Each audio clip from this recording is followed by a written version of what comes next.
வணக்கம். இது உங்கள் ஆக்ஷன் 4. உடனடி செய்திகளுக்கு எங்களை சப்ஸ்கிரைப் பண்ணிக்கோங்க.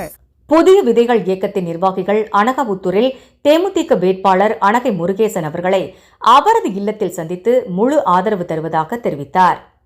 சென்னை அடுத்த பல்லாவரம் சட்டமன்ற தொகுதி வேட்பாளர் அனகை முருகேசன் அவர்களை அவரது இல்லத்தில் புதிய விதைகள் இயக்கத்தின் நிர்வாகிகளான மாநில தலைவர் சு. செந்தில்குமார், செயலாளர் தமிழ் குடிமகன் மற்றும் பொருளாளர் கிருஷ்ணராஜ், சந்திரகுமார், தமீம் அன்சாரி, செல்வம், கார்த்திக், மணிகண்டன் ஆகியோர் நேரடியாக சந்தித்து சால்வை அணிவித்து வாழ்த்து தெரிவித்தனர்.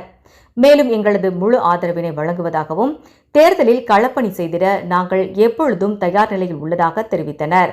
வேட்பாளர் அனகை முருகேசன் மிகுந்த மகிழ்ச்சியுடன் புதிய விதை நிர்வாகிகளுக்கு வாழ்த்து தெரிவித்தார்.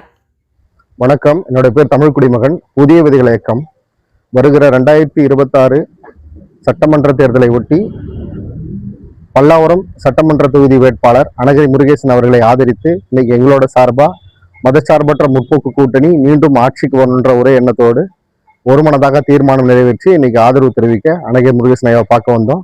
அவருக்கு எங்களோட ஆதரவு கடிதத்தை இந்த தொகுதி முழுக்க இறங்கி ஒர்க் பண்றோம். மதச்சார்பற்ற முற்போக்கு கூட்டணி கண்டிப்பா வெற்றி பெறணும், மீண்டும் திமுக ஆட்சிக்கு வரணும்ன்ற ஒரு காரணத்தை மையப்படுத்தி நாங்கள் இன்னைக்கு ஆதரவு கொடுத்துருக்கிறோம். முழுக்க முழுக்க இந்த நாட்டோட இறையாண்மையும் இந்த நாட்டோட ஜனநாயகத்தையும் காப்பாற்றணும் அப்படின்னா இந்தியாவுடைய கடைசி நம்பிக்கையை தமிழ்நாடு மட்டும்தான்.